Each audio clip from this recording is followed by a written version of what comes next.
Mga guys. Start aqui lá.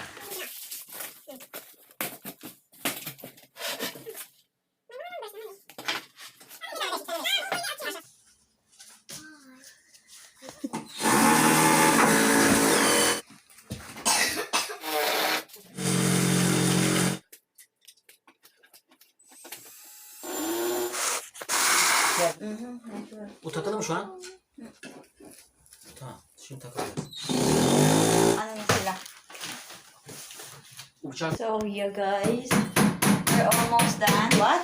Let's put some stuff in here. Of course, Damla, we will do that. Glass, so you can get it if you want to drink water, so it's easily for you to get the glass. So, we're done mga guys. Nakabit na natin yung, ano, Havaya sıkılmış. tamam.